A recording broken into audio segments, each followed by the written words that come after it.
ఎప్పటికప్పుడు తాజా వార్తలు అందిస్తున్న N1 studio 24/7. Welcome to N1 studio news bulletin. ముందుగా headlines. Mother of all deals దిశగా Bharat EU free trade agreement.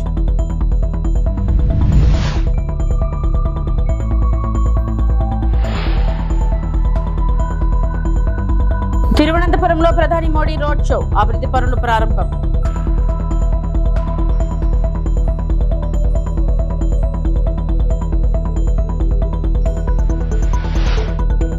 Seat విచారణపై KTR కీలక వ్యాఖ్యలు.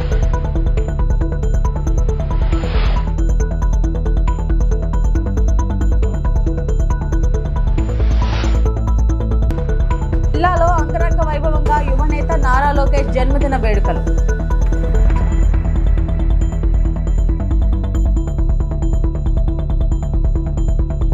European Commission chief Ursula von der Leyen ప్రపంచ ఆర్థిక వేదిక డావోస్ 2026 సమావేశంలో భారతదేశం మరియు యూరోపియన్ యూనియన్ మధ్య ఫ్రీ ట్రేడ్ అగ్రిమెంట్ అంటే విముక్త వాణిజ్య ఒప్పందం అత్యంత కీలకమైన దశకు చేరుతున్నట్లు తెలిపారు. ఈ ఒప్పందాన్ని కొందరు మధ్యకాలిక చట్టంగా లేదా మదర్ ఆఫ్ ఆల్ డీల్స్ గా కూడా పిలుస్తున్నారు. ఆమె చెప్పినట్టుగా ఈ ఒప్పందం సాక్షాత్తు సుమారు 2 బిలియన్ జనాలను కలిగి ఉండే పెద్ద మార్కెట్ను సృష్టించి ప్రపంచ స్థాయిలో సుమారు 1/4 25% జీడీపీని కవర్ చేస్తుందని భావిస్తున్నారు. I just came back from Paraguay where we signed a historic deal with Mercosur. Next week we will be in India for another groundbreaking agreement. And negotiations are advancing with many others who want to do business with us. These deals will open massive opportunities for our businesses. They will create jobs here in Europe. They will give us resilience and security of supply. Because the more trading partners we have worldwide, the more independent we are. And that is exactly what we need. Thiruvananthapuram ప్రధాని నరేంద్ర మోడీ శుక్రవారం collection bound Keralam రాజధాని తిరువనంతపురంలో భారీ road show నిర్వహించారు. తిరువనంతపురంలో ప్రధాని నరేంద్ర మోడీ పలు అభివృద్ధి పనులను ప్రారంభించారు. అలాగే అమృత్ భారత్ రైళ్లను జెండా ఊపి ప్రారంభించారు. ఈ సందర్భంగా గత 11 సంవత్సరాలలో ఆర్థిక సమావేశం వల్ల ప్రజల జీవితాల్లో వచ్చిన మార్పులను ప్రధాని వివరించారు. ప్రధాని మాట్లాడుతూ పేదలు, ఎస్సీ, ఎస్టీ, ఓబీసీ వర్గాలు, మహిళలు, మత్స్యకారులకు ఇప్పుడు బ్యాంక్ రుణాలు సులభంగా అందుబాటులోకి వచ్చాయని చెప్పారు. గతంలో గ్యారంటీ లేక రుణాలు రాకపోయినా ప్రభుత్వమే గ్యారంటీగా నిలిచి వారికి ఆర్థిక సహాయం అందిస్తుందని తెలిపారు. विकसित भारत बनाने के लिए आज पूरा देश एकजुट होकर प्रयास कर रहा है. विकसित भारत के निर्माण में हमारे शहरों की बहुत बड़ी भूमिका है. बीते 11 वर्षों से केंद्र सरकार अर्बन इंफ्रास्ट्रक्चर पर बहुत निवेश कर रही है. പ്രിയപ്പെട്ട സുഹൃത്തുക്കളെ, വികസിത ഭാരത നിർമ്മാണത്തിനായി ഇന്ന് രാഷ്ട്രം ഒറ്റക്കെട്ടായി പരിശ്രമിക്കുകയാണ്. വികസിത ഭാരതത്തിന്റെ നിർമ്മാണത്തിൽ നമ്മുടെ നഗരങ്ങൾക്ക് വലിയ പങ്കാണ് വഹിക്കാനുള്ളത്. കഴിഞ്ഞ 11 വർഷമായി രാജ്യത്തെ നഗരങ്ങളുടെ അടിസ്ഥാന സൗകര്യ വികസനത്തിനായി ఫోన్ ట్యాపింగ్ కేసులో BRS working president KTR SIT విచారణకు హాజరైన క్రమంలో పోలీసుల అత్యుత్సాహంపై మాజీ మంత్రి హరీష్ రావు తీవ్ర ఆగ్రహం వ్యక్తం చేశారు. కుట్రపూరితంగా ఉద్దేశపూర్వకంగా తమపై కేసులు పెట్టారని తెలిపారు.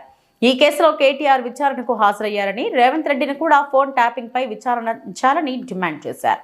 జూబ్లీ హిల్స్ పోలీస్ స్టేషన్ వద్దకు వెళ్లకుండా బీఆర్ఎస్ నాయకులపై పోలీసుల దౌర్జన్యాన్ని నిరసిస్తూ మాజీ మంత్రులు ఎర్రబెల్లి దయాకర్ రావు, కొప్పుల ఈశ్వర్, మాజీ ఎమ్మెల్యేలు శంకర్ నాయక్, క్రాంతి నాయక్, ఇతర బీఆర్ఎస్ నాయకులు జూబ్లీహిల్స్ లోని రోడ్డుపై బైఠాయించి నిరసన తెలిపారు. ఈ సందర్భంగా పోలీసుల వైఖరిని హరీష్ రావు నిలదీశారు. కుట్రపూరితంగా వ్యవహరిస్తున్న పోలీసులకు వార్నింగ్ ఇచ్చారు. కావాలనే రిటైర్మెంట్ కు దగ్గర ఉన్న అధికారులతో సిట్ ఏర్పాటు చేసి బీఆర్ఎస్ నాయకులను వేధిస్తున్నారని తెలిపారు. ఉద్దేశపూర్వకంగా రేవంత్ రెడ్డి మాటలు, సిపి మాటలు విని మమ్మల్ని ఇబ్బంది పెట్టాలని చూసే అధికారులను వదిలిపెట్టమని హెచ్చరించారు. రిటైర్డ్ అయ్యాక కూడా సప్త సముద్రాల అవతల తాక్కున్నా పట్టుకొస్తామని తెలిపారు. దావోస్లో ఉన్న సీఎం రేవంత్ రెడ్డి ఆదేశాలు పాటించడం కాదు, చట్ట ప్రకారం వ్యవహరించాలని సూచించారు. చట్ట ప్రకారం వ్యవహరించకపోతే వారిదే బాధ్యత అని స్పష్టం చేశారు. కావాలని రిటైర్మెంట్ కు దగ్గరగా ఉన్న అధికారులను సిట్ లో పెట్టి రిటైర్మెంట్ కు దగ్గరగా ఉన్న అధికారులను ఉపయోగించి ఇవాళ మా మీద రకరకాల ప్రయత్నాలు చేస్తున్నారు. నేను మాత్రం ఒక్కటే చెప్పదలుచుకున్న అధికారులకు, మీరు అన్యాయంగా వ్యవహరిస్తే, అక్రమంగా వ్యవహరిస్తే, మీరు ఉద్దేశపూర్వకంగా మమ్మల్ని ఇబ్బంది పెట్టాలని ప్రయత్నం చేస్తే, మీరు రిటైర్ అయిన తర్వాత కూడా ఏ పొక్కలో దాక్కున్నా, సప్త సముద్రాల బయట ఉన్నా మిమ్మల్ని పట్టుకొచ్చి విచారిస్తాము.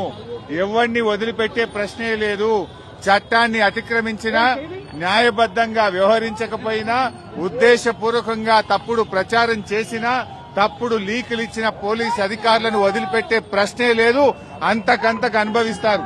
ఫోన్ ట్యాపింగ్ కేసులో సిట్ విచారణకు 10 సార్లు పిలిచినా హాజరవుతారని భారత రాష్ట్రపతి కార్యనిర్వాహక అధ్యక్షుడు మాజీ మంత్రి కేటీఆర్ అన్నారు. తానెప్పుడు అనైతిక పనులు చేయలేదని, తప్పులు చేయనప్పుడు భయపడాల్సిన పని లేదని అన్నారు. నేడు సిట్ విచారణ నేపథ్యంలో తెలంగాణ భవన్లో నిర్వహించిన మీడియా సమావేశంలో ఆయన మాట్లాడారు. హామీల అమలు నుంచి అటెన్షన్ డైవర్షన్ కోసమే సిట్ విచారణ పేరుతో కుట్రలు చేస్తున్నారని ఆరోపించారు. కొన్ని రోజులు ఫార్ములా ఈ పేరిట డ్రామా, మరికొన్ని రోజులు ఫోన్ ట్యాపింగ్ అని చెప్పి డ్రామా. ఇవాళ ఒక బాధ ఎక్కడ అనిపిస్తుంది అంటే, చదువు, సంస్కారము, మర్యాద, హుందాతనం ఉన్న ఒక పార్టీ నాయకుడిగా నేను చేసే విజ్ఞప్తి, నేను చేసే ప్రార్థన ఏంటంటే, ఈ పుట్టిన మట్టి సాక్షిగా, అంతరాత్మ సాక్షిగా అక్రమ అనైతిక పనులు నేనెన్నడూ కూడా చేయలేదు అనే మాట స్పష్టంగా చెప్తాను. మంత్రి నారా లోకేష్ పుట్టినరోజు సందర్భంగా అనంతపురం అర్బన్ లో ఎమ్మెల్యే దగ్గుబాటి వెంకటేశ్వర్ ప్రసాద్ ఆధ్వర్యంలో సంబరాలు. నగరంలోని అర్బన్ పార్టీ కార్యాలయంలో భారీ కేక్ ను టీడీపీ నేతలతో కలిసి కట్ చేసిన ఎమ్మెల్యే దగ్గుబాటి 43 ఏళ్లలోకి అడుగు పెడుతున్న సందర్భంగా 43 కేజీల కేక్ ను కట్ చేసిన నేతలు. తాతకు తగ్గ మనవుడు, తండ్రికి తగ్గ తనయుడు మా యువ నాయకుడు నారా లోకేష్. అన్నా క్యాంటీన్లతో పేదలకు ఆశాజ్యోతిగా మారిన నారా లోకేష్ 43 ఏళ్లకే పారిశ్రామికవేత్తగా రాష్ట్రాన్ని ప్రగతి పదంలో నడిపించే యువనేతగా ఎదిగారు. సీఎం నారా చంద్రబాబు నాయుడు ప్రపంచ పటంలో ఏపీని నిలబెడుతుంటే దాన్ని సాకారం చేస్తున్న యువనేత నారా లోకేష్ అని అన్నారు. తండ్రికి తగ్గ తనయుడు మా యువ నాయకుడు నారా లోకేష్ 43వ బర్త్డే సందర్భంగా అనంతపురం అర్బన్ నియోజకవర్గంలో సంబరాలు బ్రహ్మాండంగా జరుపుకున్నారు. 43 కేజీల కేక్ కట్ చేసి అర్బన్ నియోజకవర్గ ప్రజలంతా బ్రహ్మాండంగా మా యువ నాయకుడికి బర్త్డే విషయం చెప్పడం జరిగింది. ఫోన్ ట్యాపింగ్ పై సీఎం రేవంత్ రెడ్డి గతంలో చేసిన వ్యాఖ్యలకు, ప్రస్తుతం తీసుకుంటున్న చర్యలకు మధ్య వ్యత్యాసం ఉందని ఆర్ఎస్ ప్రవీణ్ కుమార్ అన్నారు. గతంలో ఫోన్ ట్యాపింగ్ తప్పు కాదని రేవంత్ రెడ్డి వ్యాఖ్యానించారని గుర్తు చేశారు. కానీ ఇప్పుడు అదే ముఖ్యమంత్రి ఫోన్ ట్యాపింగ్ పై కేసులు నమోదు చేయిస్తున్నారని వివరించారు. ఫోన్ ట్యాపింగ్ అనేది దేశ భద్రత కోసం పోలీసుల ద్వారా చేయబడుతుందని చెప్పారు. అన్ని ప్రభుత్వాలు ఫోన్ ట్యాపింగ్ చేస్తాయని, అయితే ఏ రాష్ట్రంలోనూ దీనిపై బహిరంగ చర్చ జరగలేదని ఆర్ఎస్ ప్రవీణ్ కుమార్ వ్యాఖ్యానించారు. ఈ ముఖ్యమంత్రి గారు కూడా ఢిల్లీ వేదికగా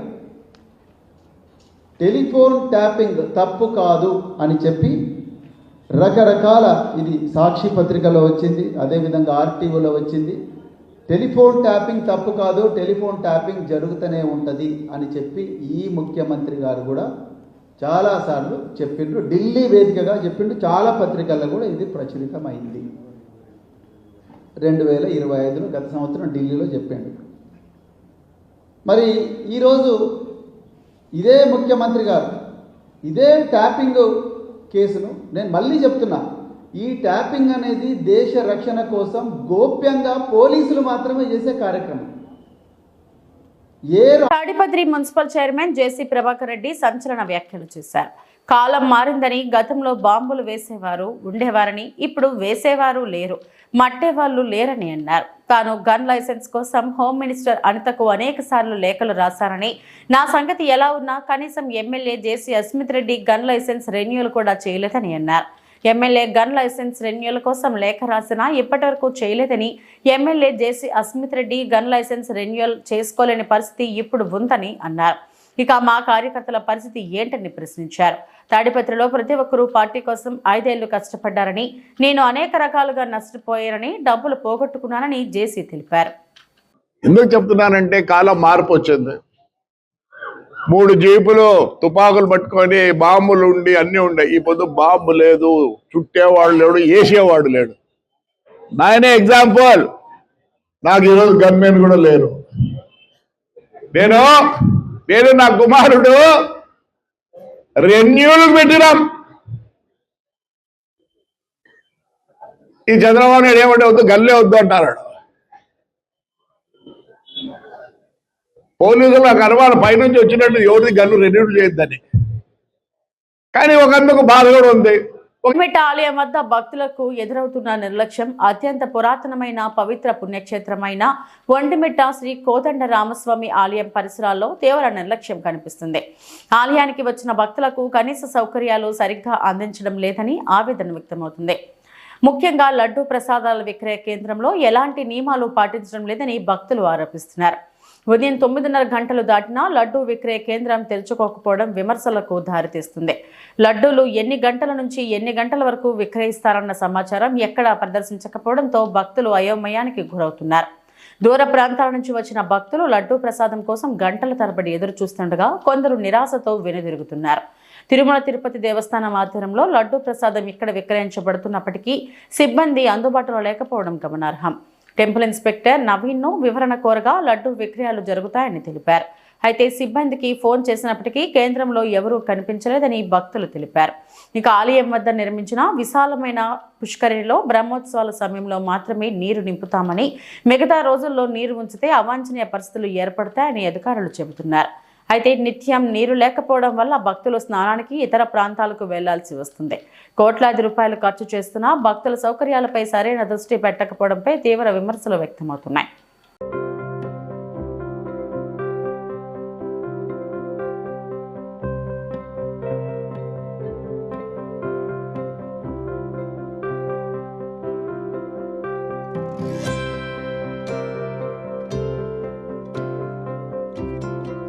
విశాఖ గాజువాక ప్రజాభిప్రాయ సేకరణ వాయిదా. పెదగంటేడ తహసీల్దార్ అమల స్థానిక నేతలు వాయిదా కోరారు. వాళ్ళ నిర్ణయం మేరకు జాయింట్ కలెక్టర్ ప్రజాభిప్రాయ సేకరణ వాయిదా వేయడం జరిగింది. సిమెంట్ ఫ్యాక్టరీ విషయంలో మరోసారి ప్రజాభిప్రాయ సేకరణ కార్యక్రమం నిర్వహించడం జరుగుతుంది. ఆ రోజు ప్రజల అభిప్రాయంను తీసుకుని ప్రభుత్వంకి నివేదిక అందిస్తాం.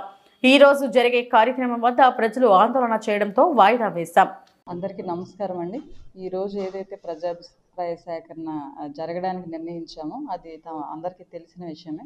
కొంత వ్యతిరేక అనేది ఉండడం వలన అది నిలిచిపోయింది. దీనివలన ఎవరైతే అక్కడ వచ్చి మన లీడర్స్ ఎవరున్నారో వాళ్ళందరినీ కూడా జేసీ గారు ఈవినింగ్ పిలవడం జరిగింది. వాళ్ళతో మాట్లాడడం అన్నది జరిగింది. సో మాట్లాడిన తర్వాత వాళ్ళందరూ రిక్వెస్ట్ చేసేది ఏంటి అంటే, మాకు ఇంకొక డేట్ అన్నది ఇవ్వండి, ఆ రోజున మేము వచ్చి మా ఒపీనియన్ అన్నది తెలియజేస్తామని చెప్పారు. సో కాబట్టి జేసీ గారు కూడా దానికి ఒప్పుకున్నారు. ఫర్దర్గా ఇంకా ఒక డేట్ అన్నది పొల్యూషన్ బోర్డు వాళ్ళతో మాట్లాడి ఇంకొక డేట్ అన్నది అలాట్ చేయడం అన్నది జరుగుతుంది. ఆ రోజున వచ్చి ఏమైతే జేసీ గారు చెప్పేది ఏంటంటే, ప్రజలు ఏమి చెప్తారో అదే రికార్డ్ చేసి గవర్నమెంట్ నోటీస్లో పెడతాము. మేము ఏదైతే పెట్టామో అది కూడా పబ్లిష్ చేస్తాము. సో దీనిలో ట్రాన్స్పరెంట్గా ఉంటుంది కాబట్టి పబ్లిక్ అందరూ సహకరించండి. మీరు ఏం చెప్పాలన్నా కూడా నెక్స్ట్ హీరింగ్ ఏదైతే ఉందో దానిలో మీరు చెప్పినట్లయితే మేము అది గవర్నమెంట్ నోటీస్లో పెడతాము అనేసి చెప్పడం జరిగింది. వరంగల్ జిల్లా నర్సంపేటలో పేరింటి ఆడపిల్లలకు వరప్రదాయినిగా నిలుస్తున్న కళ్యాణ లక్ష్మి పథకం కింద చెక్కులు పంపిణీ జరిగింది. శుక్రవారం నర్సంపేట మున్సిపాలిటీ పరిధిలోని సిటిజన్ క్లబ్లో నిర్వహించిన కార్యక్రమంలో నర్సంపేట ఎమ్మెల్యే దొంతి మాధవరెడ్డి పాల్గొని చెక్కులను పంపిణీ చేశారు. ఈ సందర్భంగా ఎమ్మెల్యే మాట్లాడుతూ ప్రజాప్రభుత్వ హయాంలో బడుగు బలహీన వర్గాల సంక్షేమానికి ప్రభుత్వం పెద్దపీట వేస్తుందన్నారు. ఆర్థిక భారంలో ఉన్నప్పటికీ సంక్షేమ పథకాల అమలులో ఎలాంటి జాప్యం లేదని తెలిపారు.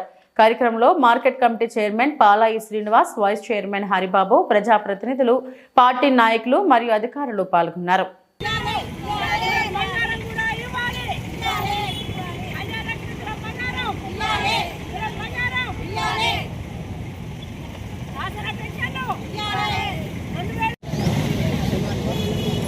గత ప్రభుత్వం కేసీఆర్ ఉన్నప్పుడు ప్రతి పెళ్లి చేసుకున్న మహిళకు ఆసరాగా 1,116 రూపాయలు కళ్యాణ లక్ష్మి కింద మంజూరు. అదేవిధంగా ఈ ఉన్న ప్రభుత్వం కూడా కళ్యాణ లక్ష్మి ఇస్తూ తులం బంగారం కూడా ఇస్తామని వాగ్దానం చేశారు. గత 2 సంవత్సరాలు జరిగింది. ఏ ఒక్కరికి కూడా తుల బంగారం ఇచ్చిన వాగ్దానాలు లేవు. ఇవి ఇదే కాకుండా ఆ గ్యారంటీలలో తెల్ల రేషన్ కార్డు ఉన్న ప్రతి ఒక్క మహిళకు 18 సంవత్సరాలు కలిగి ఉన్న వారి అందరికీ 2,500 రూపాయలు బడ్జెట్ చేస్తామన్నారు. ఇంతవరకు ఇవ్వలేదు. అది కూడా 2,500 రూపాయలు ఒక మహిళకు కూడా